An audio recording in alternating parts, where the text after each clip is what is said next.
지금 마감까지 12분을 남겨놓고 있는데요. 내일 증시 어떨까요? 미리 전망을 해보겠습니다. 삼성증권 김용구 연구원입니다. 연구원님 안녕하세요. 예, 안녕하십니까? 네.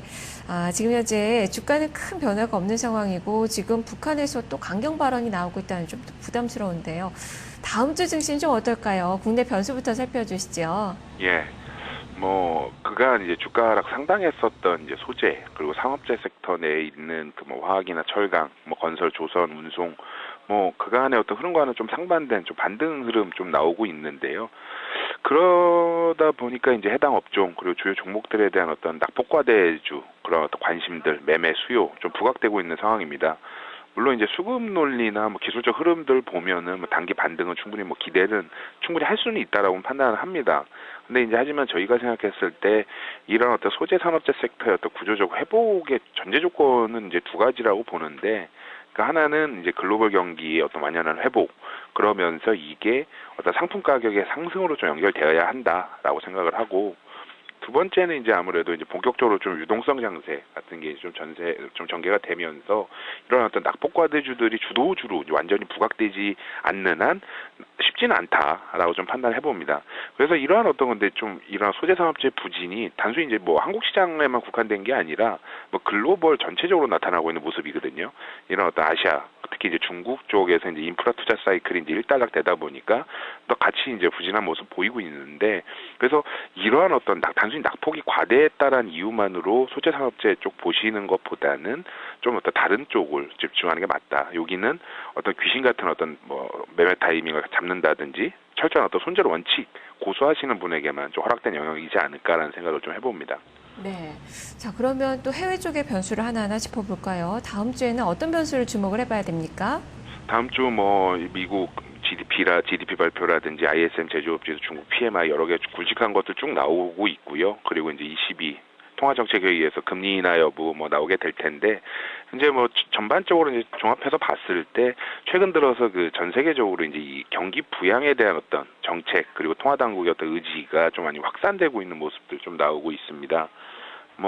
아무래도 이런 어떤 논의들 재점화시켰던 거는 그 라인하르트와 이제 로고프 교수 어떤 연구 논문들, 그러니까 예를 들어서 정부 부채가 GDP 대비해서 90% 넘게 되면은 국가의 어떤 성장률이 침해된다, 장기 저성장 기조로 빠진다, 이러한 게 이제 글로벌 어떤 이 통화 당국자들에게 있어서는 상식처럼 여겨졌었는데, 이게 단순한 어떤 데이터 오류였다라는 게 밝혀졌거든요. 그러면서 이제 전 세계가 이제 어떤 정부 부채 증가의 부작용 완전히 떨쳐내고 본격적으로 어떤 유동성 바주카포 쏘아가면서 본격적으로 경기 부양에 나서는 어떤 모양새로 돌아서고 있습니다. 미국 QE3 역시도 내년까지 계속될 거고, 일본 역시 이제 아베노믹스 기치 걸면서 무제한적으로 양적으로 나서고 있고, 최근 다음 주 이제 예정돼 있는 22 금리 인하 예상되고 있고, 이탈리아도 신임 총리가 이제 재정 기축에 탈피해서 경기 부양책 하겠다 얘기하고 있고, 호주도 금리 인하 기대되고 있고, 전반적으로 이런 상황 계속되고 있거든요. 그리고 저희가 저번 주 G20 재무장관 회담에서 확인했듯이 일본의 어떤 이 아베노믹스가 오히려 국제사회의 용인을 받았습니다. 그러니까 어떤 근린궁 비파라는 내용보다는 이런 어떤 경기 부양책이 글로벌 경제에는 훨씬 낫다, 괜찮다, 도움된다라는 측면이 좀 부각된 건데, 이러한 부분들 어떤 글로벌 경제나 그리고 증시 측면에서 좀 긍정적인 어떤 함의를 내포하고 있다라고 좀 볼 수 있겠습니다. 네. 자, 그러면 이런 점들 종합해 본다면 다음 주 증시는 어떨까요? 반등세 이어질 수 있는 건지 전망과 전략 말씀해 주시죠. 예, 여기 방송 통해서 이제 여러 차례 말씀드렸다시피 일단 지수 1900선 근접한 지수 때는 완연한 바닥이다라고 보고 있고요. 최선의 전략은 결국에는 이제 주식 비중의 적극적인 확대가 필요하다라는 부분이 될 겁니다.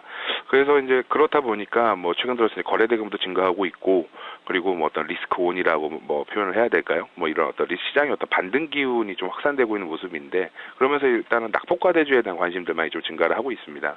하지만 이제 다양한 어떤 주가 변동성 측면까지 고려했을 때는 좀 가격 말고도 어떤 밸류에이션, 그리고 이제 어떤 향후의 실적 전망, 그리고 기술적 지표까지 좀 같이 고민해봐야 되지 않겠는가. 저희가 이제 이러한 관점에서 좀 종목을 좀 심도 깊게 좀 봤는데요. 그래서 네 종목을 좀 꼽아봤습니다. 그래서 현대차, LG, 그 이마트, CJ제일제당 이런 부분들 보고 있는데요.